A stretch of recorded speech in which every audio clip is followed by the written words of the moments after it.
Ganesh, you can start. Very good afternoon, everybody, and thank you so much for joining in. My name is Ganesh from HDFC Securities. The topic for today's discussion is exchange traded funds or ETFs. The recent events that we've seen volatility. Sorry? Yeah. uh, Very good afternoon, friends, and thank you. My name is Ganesh from HDFC. Today's discussion is exchange traded funds. Events have led to and has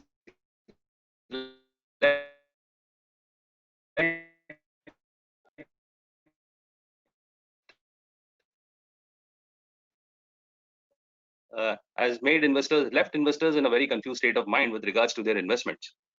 We felt this very apt time to give you a asset management. So we have with us Mr. Samir Desai from Nippon Asset Management, Nippon India Mutual Fund, uh, who heads ETF sales. So without taking any more time, I would now like to invite Mr. Samir Desai to please come and take over. Over to you, Samir bhai. Yeah. Thank you, Ganesh, and good evening to everyone.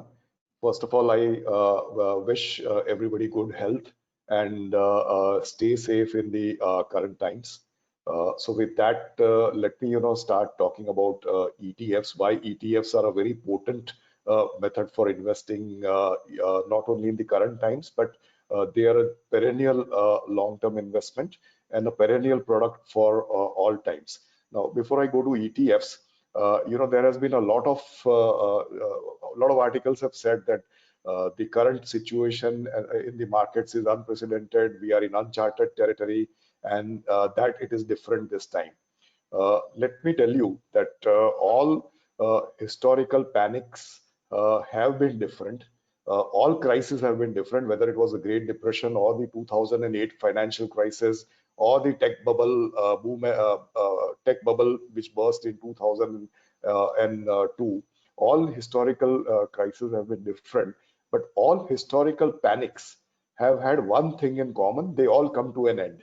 So that's the good part. Okay, so all historical panics come to an end, and there is an American advisor who has described this very well.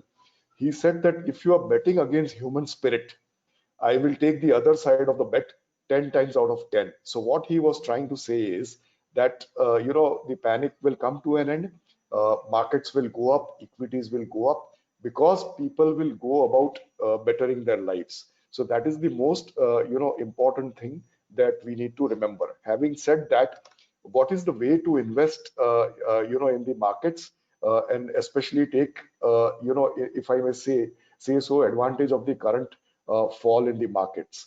So that is where the exchange traded funds or the ETFs play a very, very important role. So if we go on to the first slide of the presentation, what is an ETF? So let me spend a few moments on this. Ganesh, can we go on to the first slide, please? So an ETF is a combination of a stock and a mutual fund scheme. Uh, can we go on to the first slide, Ganesh? So an ETF is a combination of a stock and a mutual fund scheme. So you have two advantages into one, that is diversification benefit of a mutual fund scheme and real-time trading prices of a stock. Now, diversification benefit comes in an ETF because the underlying portfolio of an ETF is usually an index. So supposing you have a Nifty 50 ETF, the underlying portfolio is the diversified Nifty 50 index. And this diversification is very important. See, normally when we buy and sell stocks on the stock exchange, we buy individual stocks. So there is a lot of concentrated risk associated with these stocks. So supposing you buy a company ABC or XYZ, then these are all individual companies having their own unique risks. So the risk gets concentrated into just one company. When you buy an ETF, like for example, the Nifty 50 ETF, the underlying portfolio is an index. So the risk is diversified and it works on the principle of don't put all your eggs in one basket. That is exactly the principle on which the ETF works. So if I may summarize, it is the benefit of diversification and real-time pricing of a stock. So two benefits in one product is what makes the ETF very unique and very, very flexible. So you can buy the ETF, buy and sell the ETF through your broking account. The delivery comes in a demat account exactly like stocks. One can buy a minimum of one share, and the underlying portfolio is an index. What is the advantage of buying an index versus buying individual stocks? Well, very simple. An index is a portfolio that represents an asset class. For example, if you have the Nifty 50 index or the Nifty 50 ETF, where the underlying portfolio is the Nifty 50 index, then the Nifty 50 represents the large cap category of the market. So Nifty 50 index is the best representation of the large cap segment of the market. So the index is so designed so as to capture the properties, characteristics, and behavior of an asset class. The case in this point, the large cap segment via the Nifty 50. So individual large cap companies, like say for example Tata Motors or L&T, are not representative of the large cap segment of the market because they have their own unique characteristics and their own unique risks. So risk is concentrated into single companies when you buy individual stocks. So this is the advantage of buying an index. It is the true representation of an asset class. So if we move on to the next slide, let's move on to slide number 3. It tells you why you should consider index investing via ETFs. So there are two major risks in the market. One is the systemic risk, which is the market risk, which is common to all investments. Whether you buy an ETF, whether you buy a mutual fund scheme, whether you buy an individual stock or you take exposure to an individual sector, the systemic risk is common to all investments. Now, over and above the systemic risk, there is the additional non-systemic risk, which is the stock specific risk or the company specific risk or the fund manager risk or the sector specific risk. So when you buy an ETF, the additional non-systematic risk like manager risk, stock selection risk, these risks go away and you only take the market risk. The prudent way to invest is to reduce the risks. Risks cannot be eliminated. Everything has some risk or the other. So if I may put it this way, there are four common factors that work in any portfolio or any investment. What are those four common factors? One is return, which is like the karma phala.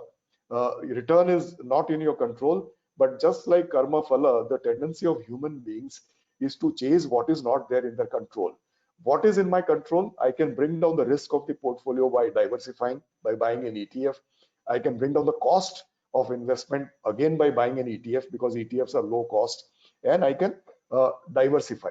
So doing the karma, investment karma is in my control.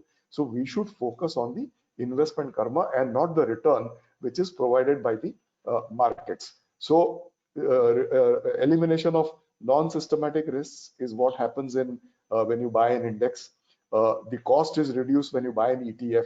So let's say a typical Nifty 50 ETF is available at an expense ratio of 5 basis points per annum.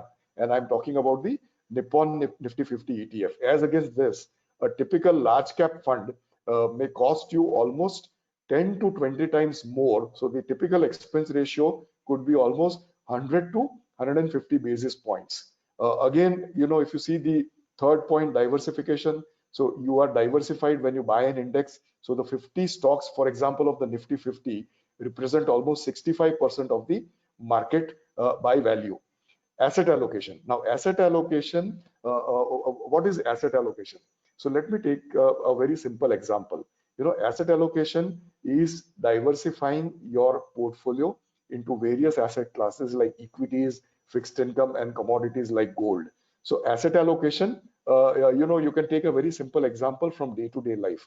So whether the different, types of weather that we face in a year, think of that as asset allocation, which is done by nature. So you have summer, winter, spring, autumn, monsoons. So this is the diversification of weather that nature provides us.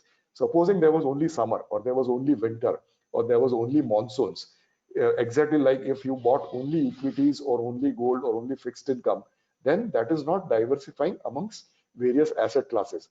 So asset allocation reduces the overall portfolio risk. So for example, if you can combine an equity ETF like the Nifty 50 with gold, that will bring down the overall portfolio risk. So equities will try and give you a higher return, whereas gold will bring down the overall volatility of the portfolio. Now, let's move on to the next slide. That is slide number 4. Slide number 4 is a snapshot of what investors are doing abroad. So this is a snapshot of the trading volumes on the New York Stock Exchange as of end October. So I have taken only one particular day, but typically this is what happens almost every day. Now, intuitively, we might feel that some of the most popular companies like Apple, Facebook, Google, Amazon, etc., should be having the highest trading volumes on the New York Stock Exchange. But that is not the case. So if you see this slide, the security which is ranked number 1 is an ETF, the S&P 500 ETF, which is the equivalent of our Nifty 50. So on this particular day, for example, the S&P 500 ETF had a trading volume of almost $21 billion, which was almost 2.5 times more than the most popular company, Apple, which had a trading volume of about $8.5 billion. And all the shaded rows that you can see in this slide are all ETFs. So what this tells me is that American investors are no longer buying individual stocks. They are buying indexes and practicing asset allocation, and thereby bringing down the non-systematic risks of investing. So there is an increasing share of ETFs in the daily average trading volumes on the NYSE. So if I move on to the next slide, this shows the growth of ETFs in India. Now, the first ETF that was launched in India was in the year 2001, and that ETF was known as Nifty Bees, which is a Nifty 50 ETF. So when you buy this ETF, it is like equivalent of buying Nifty 50 index in the cash market for delivery for investments. So that ETF was launched way back in 2001, and today the ETF AUM has seen a rapid growth to almost 1,50,000 crores. So this is the rapid transformation that the ETF landscape has seen in India. The government of India has been very encouraging about ETFs. Government of India in the 2013 budget abolished the STT on purchase of ETFs, and there is a minimum STT of 0.001% levied on sale of ETFs, and I'm referring to the equity ETFs. So when you buy and sell ETFs on the stock exchange, there is a very small or negligible STT that is levied compared to stocks. In 2014, the government of India decided to disinvest via the ETF route, and that program has been very successful over the last 6 years, and the government of India has mobilized a lot of money through that route. In 2015, the government of India encouraged provident funds to invest in equities, and as a result of that announcement, the EPFO, the Employees Provident Fund Organization of India, which is a large pool of money, decided to invest in Nifty 50 ETFs. So today the largest mutual fund scheme in India happens to be a Nifty 50 ETF. So let's move to slide number 8. If we can move quickly to slide number 8, this tells us how versatile ETFs are. So as I said right in the beginning, ETFs are used by a wide category of investors, right from retail investors to the government of India to provident funds to insurance companies to HNIs, and they are used by short-term investors, that is by traders. Traders can buy and sell ETFs, take a short view. There can be long-term investors, so one can simply buy the Nifty 50 ETF, for example, and think of that as a diversified stock and keep it for delivery. So incidentally, the oldest ETF in India, that is the Nifty Bees, which, as I said, was launched in December 2001, that till date has given a return of almost 12 to 13% CAGR, and that is after this huge fall in the markets. At peak valuations that happened in January, February, the return of Nifty Bees, that is from launch date in December 2001 till January 2020, the return was almost 16 to 17% CAGR.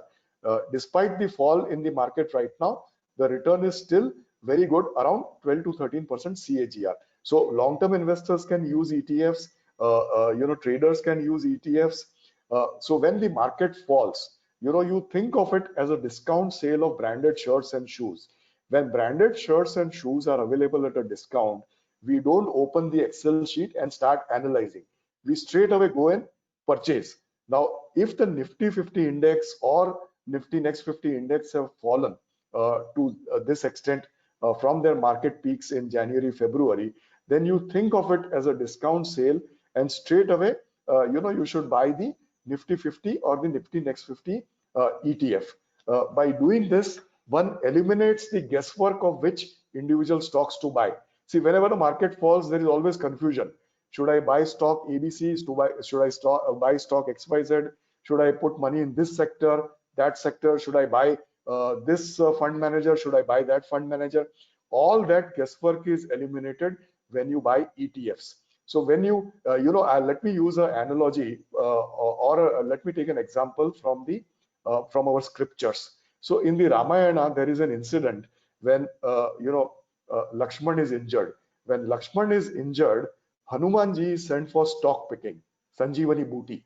Instead of finding the Sanjeevani Booty, he carries the entire Nifty 50 ETF. Now that is exactly what one needs to do. Okay, think of that mountain that was carried by Hanumanji as the Nifty 50 index, inside which all the Jadi Booties are there. So if you understand this analogy that I have used, then it is very easy to understand why one should buy ETFs. So when you buy a Nifty 50 ETF, for example, you are doing exactly the same thing which I quoted in the analogy. You are eliminating the guesswork of finding Sanjeevani Booties or individual stocks, and you are buying and you are carrying the entire mountain. So think of the index or the Nifty 50 index or the Nifty Next 50 index. Think of this index as the national cricket team. I'm using another analogy. The national cricket team or the index will always remain. Individual cricketers will keep coming and going out of the national team. Those individual cricketers are stocks. So stocks will keep coming, moving here and there, whereas the national cricket team or the index will remain forever. And that is exactly what we need to do in this market fall. So if the Nifty 50 index and hence the Nifty 50 ETF is available at a steep discount, one should simply go and deploy the money and stay invested. So if we go on to the next slide, now let me show you some very simple data. So in this slide, if you go down, if you see the number at the bottom, I don't know whether that is visible, but what we have done here is we have taken the huge market corrections over the last 10 to 12 years. So for example, on 20th November 2008, at the peak of the financial crisis, the market fell almost 30% or more. And when I'm saying, when I talk about the market, I'm talking about the index. Now, what was the correction or what was the recovery that happened from these market lows over the next 1 year, 3 years, and 5 years? So from 20th November 2008, the Nifty 50 index over the next 1 year gave a return of 100%, absolute. The Nifty Next 50 index, which is the next 50 stocks after the Nifty, which are also large caps, that index gave a return of almost 162% over the next 1 year after the market fall.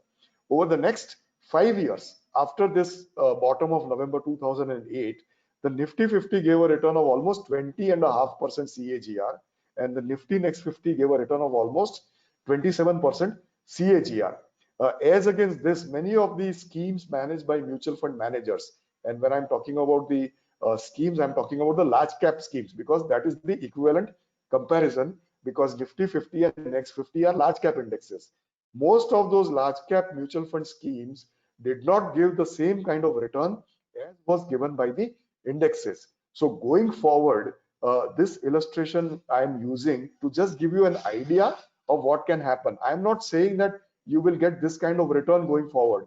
What I'm saying is this is the possibility that one can expect once the recovery happens. So we cannot predict what return will happen once the recovery takes place, but I can surely say that the index will be one of the first portfolios to recover in the market, and hence the case for index investing via ETFs. So if we go on to the next slide, we are talking about what kind of portfolio mix one should have. So if we go to slide number 10, it tells you that we should follow a core and satellite investment strategy. Can we move on to slide number 10, please? So when I talk about a core and satellite asset allocation strategy, what it means is that the portfolio core should be in a index ETF. That should be the basic investment that one should have. The satellite component of the portfolio can be from individual stocks. You can buy individual stocks, you can buy mutual fund schemes managed by fund managers, etc. But the core of any portfolio should be in the Nifty 50 index or the Nifty Next 50 index, because the way I see it, the Nifty 50 index or the Nifty 50, Next 50 ETF will at least give you the index return going forward. Some stocks or some mutual fund schemes may give you a return more than the index, but you cannot predict them in advance, because you will not know which stocks will beat the index or which fund managers will give you a return higher than the index.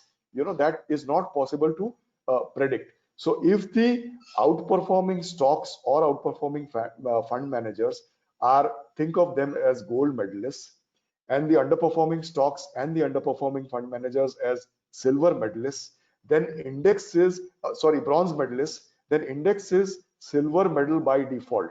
So you will always remain in the silver medal position when you buy an index ETF. Bronze medalists and gold medalists, outperformers and underperformers, will keep changing. Okay, that you cannot predict whether it is stocks or fund managers. But when you buy an index, you will at least get the whatever return the index gives you, the Nifty 50 or the Next 50 gives you going forward. At least that return you will be able to capture via an ETF at a very low cost. So if I quickly go on to let's talk about the Nippon bouquet of ETFs.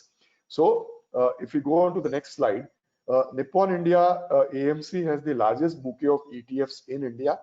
It has the largest share of ETF folios in India. It has had the longest track record in ETF investing of almost 20 years because of the acquisition of Benchmark Asset Management Company and Goldman Sachs Asset Management Company. Their ETF business was acquired in 2016.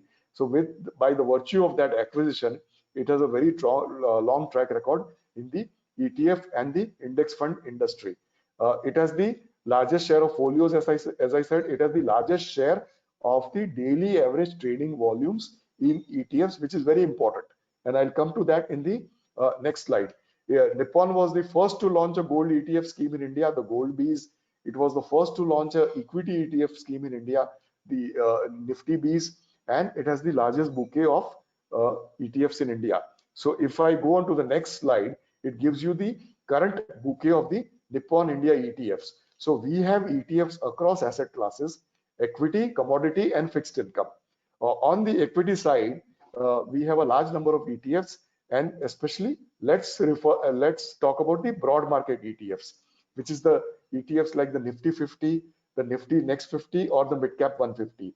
Now, when you buy one share of the Nifty 50 ETF or the Nifty Bees, you are capturing almost 65% of the market capitalization by value.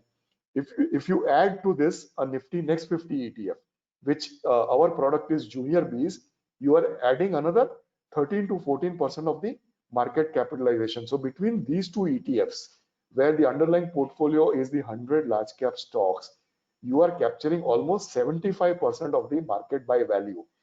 To that, if you add a Midcap 150 ETF, you are capturing almost 90 to 95% of the market by value or equities as an asset class. So just one share of Nifty 50 ETF, one share of Nifty's Next 50 ETF is enough to capture equities as an asset class. To that, if you wish, you can add a Midcap 150 ETF. Now, if you combine with the equity ETF, if you combine a gold ETF, you are reducing the overall portfolio risk, because gold is seen as a safe haven. It is seen as a asset which gives you safety. So if you combine these two, as I said, asset allocation is like eating an Indian thali. asset in an Indian thali, you have roti, sabji, rice, dal, everything. So various asset classes are like roti, sabji, dal, and rice. So when in a portfolio, when you combine equity with gold and with fixed income, you are effectively doing asset allocation in a very simple way, and you can do all this via ETFs. So if I move on to the next slide, it gives you, an idea about how do you select an ETF. So now every AMC has an ETF. So this slide tells you some important parameters. And if you go to row 3, which is the Nippon Nifty ETF, as I said, this is the oldest ETF. And the important parameters to consider is, one is the cost, that is the annualized expense ratio, which in our case is 5 basis points. The tracking error, which tells you how closely the ETF tracks the underlying index, in this case the Nifty 50 index. And the most important parameter is the liquidity or the volume on the exchange. See, unless the ETF is liquid, you will not be able to, or you will face a huge impact in buying and selling the ETF. So in our case, the daily average volume is about 12.5 crores, which is the highest in the industry. All other ETFs are way below this daily average volume. So that is why our ETF is very liquid, and the impact cost of buying and selling the ETF is very low. Let me go to a similar data for the Nifty Next 50 ETF in the next slide. So this again gives you the same kind of data. So again, we have the very competitive parameters. Our ETF, the Nifty Next 50 ETF, is the largest and the oldest ETF in India, and it has the highest volume and thereby the lowest liquidity impact. So again, this is a very liquid ETF. Now the Nifty Next 50 is a very good index. Think of it as the Nifty incubator. So Nifty 50 is the top 50 stocks, and Nifty Next 50 is the next 50 stocks after the Nifty. As per SEBI classification, both Nifty and Next 50 are large caps. So 50 stocks of Nifty and 50 stocks of Nifty Next 50, 100 stocks are large cap stocks according to SEBI classification. So this index, the Nifty Next 50, think of it as the Nifty incubator. Stocks which come to the Nifty come from the Next 50. So this is a very good index to capture the Nifty stocks in their infancy. So let me again repeat what I said. By buying an ETF, you are diversifying by default because the underlying portfolio is an index. You can buy and sell the ETF real time during market trading hours. The ETF is very low cost, and the ETF is very flexible because a lot of ETFs covering different asset classes are available, like large cap ETFs, mid cap ETFs, gold ETFs, fixed income ETFs. The one major difference between an ETF and an index fund, if I may highlight, is that the index fund is in an index fund also the underlying portfolio is an index. So index fund is also a passive investment strategy, just like ETFs. The only difference is the index fund will have end of the day NAV, unlike the ETF, which you can buy during market at real time prices. So if you buy a Nifty 50 ETF and if the market is down 2000 points at 10:30 morning, at 10:30 in the morning, you can buy the ETF Nifty 50 ETF real time. In the Nifty 50 index fund, if the market has recovered, you will get end of the day NAV. But both are passive investments and both are equally good. The Nifty 50 index fund will not require a demat account and a broking account, whereas the Nifty 50 ETF will require a demat account and a broking account. So we have Nifty 50 ETF available, we have Nifty Next 50 ETF available, and we also have index funds for both the indexes. So you can buy index funds also if you don't want to buy ETFs. Last two slides, let me talk about a wonderful facility which is available and which is also offered by HDFC Securities. So these are ETF small cases. Now, what are small cases? Small cases are portfolios, asset allocation portfolios, which you can buy through your broking account in a single click. So for example, HDFC Securities offers an all-weather small case portfolio.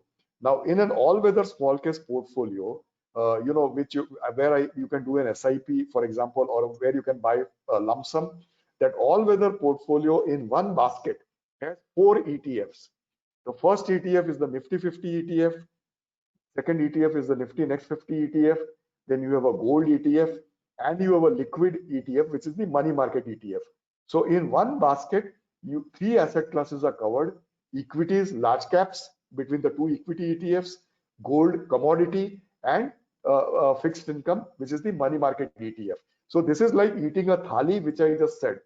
Asset allocation portfolio available in one small case basket, which you can buy through your broking account with a single click. So this is the advantages of small cases. You can combine and you can do asset allocation. There are other small cases also available, from HDFC Securities, having ETFs in various combinations. So this is a very, very wonderful feature which HDFC Securities provides, and I would urge investors to take advantage of this. So with this, I stop my presentation, and now we can take questions and answers. Thank you so much. Thank you so much, Samir Bhai, for a wonderful session, which was very, very informative. And we have a lot of questions, so I will ask you one by one. So the first Sure. comes from Mr. Ashish Panchal, who says, I'm a first-time investor, so want to know if it is free of charge as far as subscribing to the ETF is concerned. So I think when you buy an ETF, one of the charges that is levied is the broking charges. So when you buy through the HDFC Securities broking account, there's a brokerage which is levied, and the underlying ETF has a very small expense ratio. So for example, in Nifty Bs, which is our Nifty 50 ETF, the annualized expense ratio is only 5 basis points. If you buy the Junior Bs ETF, again through HDFC Securities broking account, the annualized expense ratio for our Junior Bs ETF is only 15 basis points. So there are two small charges. One is the broking charge and one is the annualized expense ratio. And believe me, both these are not very steep charges. Okay, so the next question is, how do I buy ETFs from Mr. Debraj? Saying, okay, I'll take this one. So Mr. Debraj, what you can do is log on to your HDFC Securities trading account, go to the option called products. Under products, you have the ETFs. Once you click on that, you have a host of ETFs that we are recommending from our side, and you can click on that and do the purchase. The next question comes from Mr. Maharaja Gokul Vasan. What happens to the dividends, bonus, rights received in underlying companies? Yeah, so all the corporate action that happens in an ETF is reflected in its NAV. Okay, so we on the Nippon India ETF.com, we declare a real-time indicative NAV. Since it's a traded security and listed on the stock exchange, there is a real-time price available. So we also have a real-time indicative NAV feature, and we are one of the few AMCs that offers the investor this feature. So in the NAV, like any mutual fund scheme, all the corporate action is reflected. So the NAV is reflective of all corporate action that happens in the underlying portfolio. Okay, so the next question comes from Mr. Mitesh Joshi. Can we do margin trading by creating limit on ETF value for trading equity and derivative segment? Yeah, you can check with HDFC Securities if they offer that facility. Correct. So that we'll get back to you, Mr. Mitesh, on that. Okay. The next one comes from Mr. Anuj Kumar. Are all Nifty ETFs same in terms of returns? Yeah. So as I showed in one of the slides in the presentation, all the underlying portfolios are similar. But what is the major difference? The major difference is the annualized cost, that is the expense ratio. You have to check that. You have to check the tracking error, which tells you how closely the ETF tracks the underlying index.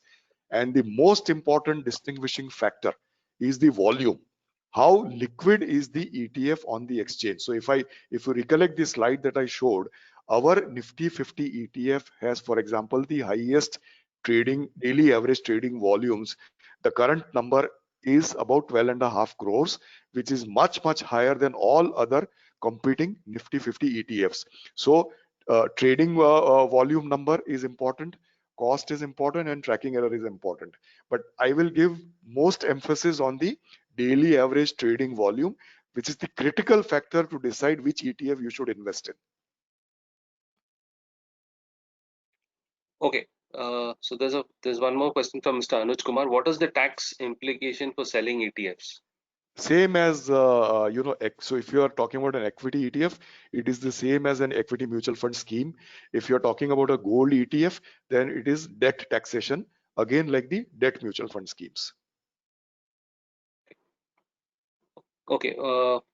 And a question from Mr. Ashish Panchal: Can we buy ETFs by HDFC Securities? If yes, how? I believe from HDFC Securities. Okay. So Mr. Ashish, you can log on to our HDFC your HDFC trading account and go under the tab products. Under the products tab, you will find ETFs, and you can choose whichever ETF you want to buy. There's another follow-up question from the same gentleman: Is there any minimum investment limit? Yeah, so the minimum you can buy is one share. Okay, so for example, for Nifty Bs, currently one share is about 97 to 98 rupees. So just for 97 rupees or 98 rupees, you can take exposure to the entire Nifty in the cash market. Similarly, the Nifty Next 50 ETF, which our product is known as Junior Bs, the current price is somewhere around 245 rupees. And I will also add, one thing to the previous question, that you can also do a SIP. So HDFC Securities offers a very good SIP facility into ETFs known as DIY investing, do it yourself investing, which is a very good feature, and ETF SIPs can easily be done through this feature.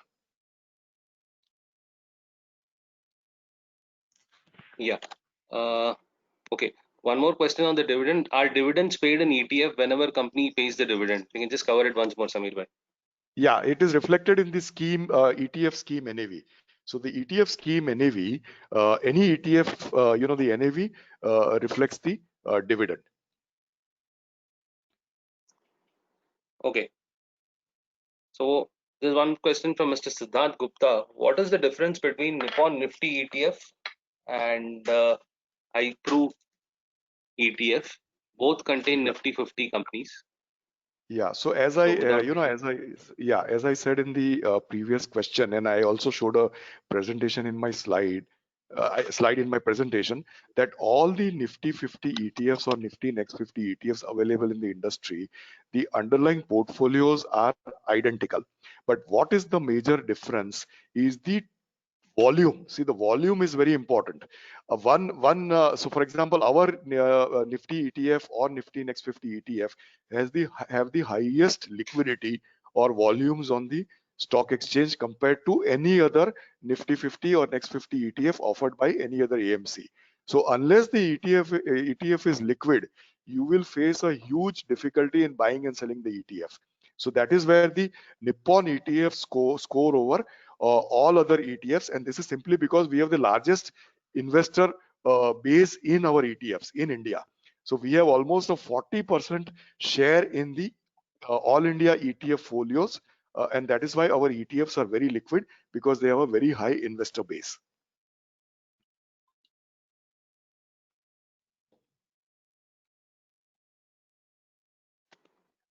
Yeah. Yeah. Next question, Ganesh.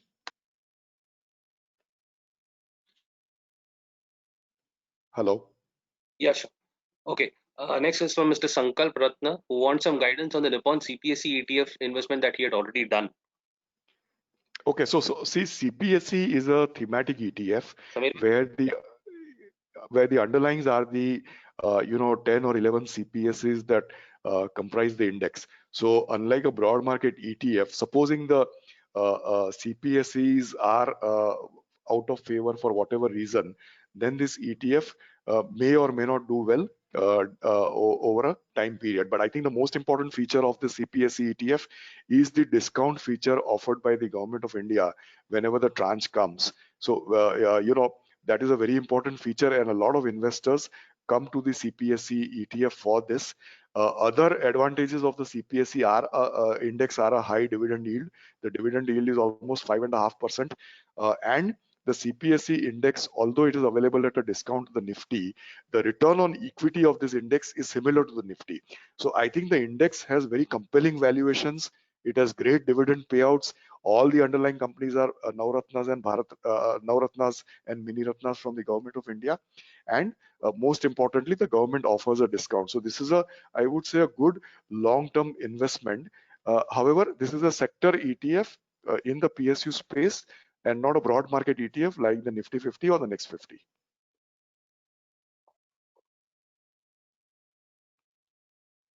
Okay, we'll take the last couple of questions due to paucity of time. So one comes from Mr. Chabra. How do you compare it with investing against the S&P 500 index? See, the S&P 500 is an international Samir index. bhai, should I repeat the question? Yeah. Can you please repeat? Yeah. So how would you compare it with investing against S&P 500 index fund? So which comparison is he asking? Because Basically, that a broad was comparison between Nifty and yeah. So see, we can assume Nifty. yeah, S&P 500 is the large cap index of the US, and Nifty 50 I think is the equivalent of the S&P 500 in India. So Nifty 50 represents the large cap companies in India, just like S&P 500 represents the large cap companies in the US. Uh, Now, if you are comfortable with the US market and you have a view on the US market, then you can think of the S&P 500 index. Uh, Otherwise, the Nifty 50 is a good enough index to diversify within India. So it is, NSE calls it the stock of the nation. That is the NSE slogan. So Nifty 50, is a core, I think, portfolio, and it contains the, some of the most famous companies in India. So both are large cap indexes. One is of the US and one is of India. Okay. So next one from Mr. Ashish Maru. What will be the chance of variation in return of Nifty 50 and Nifty index? Nifty 50 ETF and Nifty index. So that is where the tracking error comes in. So if you see the tracking error, again, you compare the tracking error, we have the lowest tracking errors in the industry, which tells you that our ETF has, is tracking the Nifty 50 index very closely. And our Nifty 50 or the Nifty Bs is the oldest ETF in India. It has a track record of now of almost 20 years because it was launched in December 2001. So the fund management team at Nippon India, which manages the ETFs, has a long track record in managing ETFs and ensuring that the tracking errors are very, very low. Great. Okay. In ETF, can we change weights? So Or ETF, only yeah. So when does the ETF weightages change? So there are two things to look at this.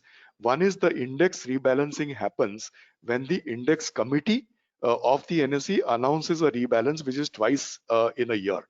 So twice in a year, the index committee tells you that so many stocks will move out of the index and so many stocks will come in.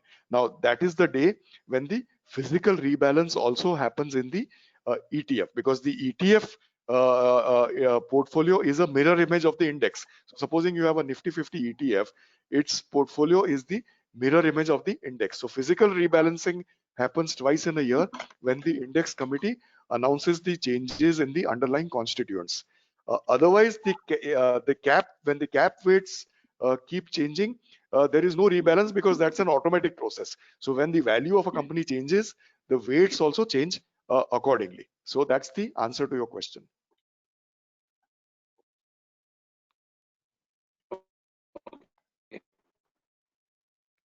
Yeah. okay. So the next is, I see very limited ETFs being traded on the markets. Do you anticipate new ETFs such as pharma, emerging markets to be available anytime soon? So as we see the demand, so we have sector ETFs like the bank ETF, the PSU bank ETF, we have the infrastructure ETF, we have the dividend opportunities ETF, we have the consumption ETF. So we have a couple of sector ETFs which are available now. As and when we see the a market or a large demand for other ETFs, we will surely think of launching them.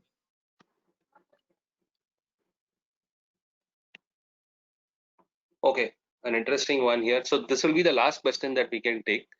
From Mr. Ajit, if one's need is monthly dividend, then would you recommend a balanced fund with monthly dividend payout or a money market? So I think this is not related to ETF. Yeah. So I think that solely depends upon the requirement, Mr. Ajit, of what you would be needing, whether it's a monthly dividend or a regular payout.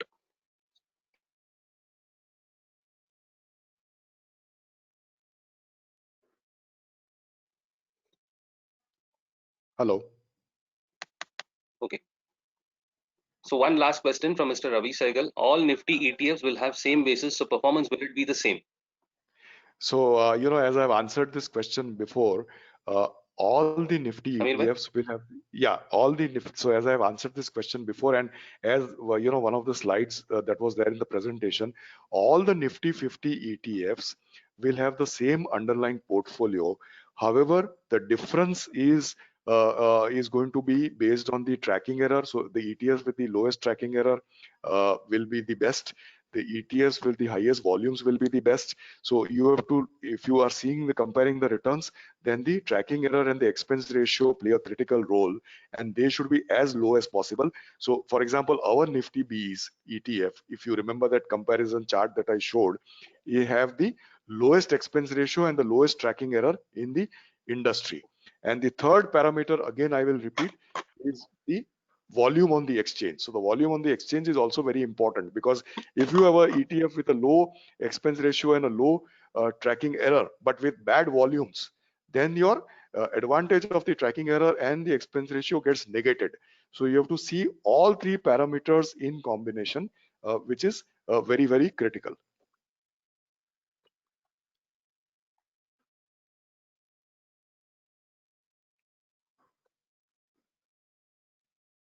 Yeah, Ganesh, any more questions? Okay, great. So I think due to paucity of time, we'll have to stop over here. Uh, Thank you so much, dear investors, for taking the time out to log in. And thank you so much, Samir Bhai, for a wonderful session on ETF. Yeah. Thank you, everyone, and please stay safe. Thank you.